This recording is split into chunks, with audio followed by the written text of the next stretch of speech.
बुरा समय भी हमारे अच्छे के लिए आता है। अब हम ये सोचेंगे कि बुरा समय हमारे अच्छे के लिए क्या है, उसमें तो हमारे साथ बुरा ही हो रहा है। बुरा समय हमें ये सिखाता है कि कौन अपना है और कौन पराया है। हम जो सोचते हैं ये अपने हैं, अपने बाद में पता चलता है कि दुख में तो वो ही सबसे ज़्यादा दूर है हमसे, या यूँ कहे कि दुख में तो वो ही सबसे ज़्यादा गालियाँ दे रहे हैं हमें। ऐसे ही एक व्यक्ति था, व्यक्ति की लाइफ अच्छी खासी चल रही थी, तो वो होता है ना कि एक मोड़ आता है, वो ही मोड़ उसकी लाइफ में आने वाला था। हस्बैंड वाइफ दोनों थे, तो परिवार वालों ने सोचा कुछ कमा तो है नहीं रहा, चलो इसे अलग करते हैं। तो उसे अलग कर दिया, और कमरा उमरा इतना पहले के ज़माने में था कहाँ, तो उन्होंने अलग किया तो कुछ नहीं दिया कि तुम्हारी मर्ज़ी, तुम कहाँ रहते हो, हमें कोई मतलब नहीं है। क्योंकि जब आदमी नहीं कमाता तो घर वालों को भी वो बोझ लगने लग जाता है। तो यही स्थिति इस व्यक्ति के साथ थी। निकाल दिया। अब उसने एक छोटा सा कमरा लिया, वो भी ऐसा कि बारिश आए तो पानी तक ना रोक पाए। तो समय चल रहा था, इसी बीच में अब उसको सदमा लग गया कि मैंने इतना किया मेरे परिवार के लिए और इन्होंने मुझे इस तरह से घर से निकाल दिया।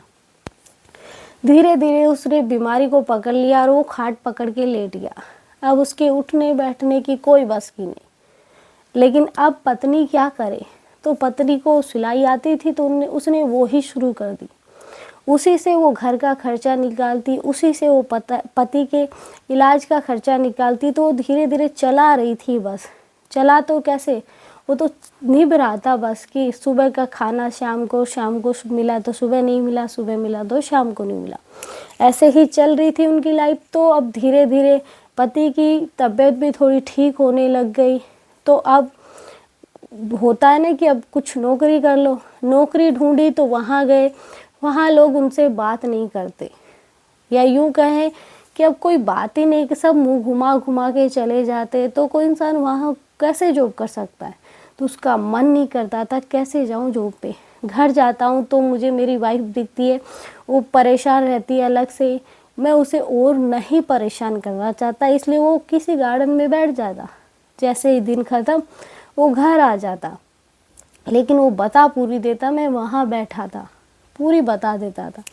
तो ऐसे ही चीज़ें चलती रही। लेकिन जैसे ही समय अच्छा आया, जो लोग कल तक उससे मुंह घुमा घुमा के जा रहे थे, आज वो उसी गार्डन में उसे लेने के लिए आ गए। अब हम क्या कहेंगे, समय नहीं है, या हम खुद कर रहे हैं। कल क्या था और आज क्या है। इसलिए समय ही सब कुछ है। अच्छा समय और बुरा समय हमें हर कुछ न कुछ सीख ज़रूर दे के जाता है। इसलिए समय से हमेशा सीखते रहो, बूढ़े हो जाओ तब भी सीखते रहो। समय है, कुछ ना कुछ ज़रूर सिखा के जाएगा। तो उस व्यक्ति की वापस से गाड़ी पटरी पे आ गई, अच्छी खासी लाइफ। फिर उसने खुद का घर भी बनाया, सारी चीज़ें बनाई। फिर वही परिवार वाले वापस उसके पास आ गए, और जिनकी वजह से निकाला था उन्हें वही उनको छोड़ के चले गए कि हमें अब तुमसे क्या लेना देना। जिन्हें पहले निकाला था वो फिर उनको रख रहे थे। कि समय सबसे बड़ा बलवान है, कि समय चाहे तो क्या नहीं कर सकता। इसलिए समय से ऊपर कुछ नहीं है, भगवान भी एक समय ही है। इसलिए आज के लिए इतना ही। जय श्री राम। मिलते हैं नेक्स्ट वीडियो में नए टॉपिक के साथ।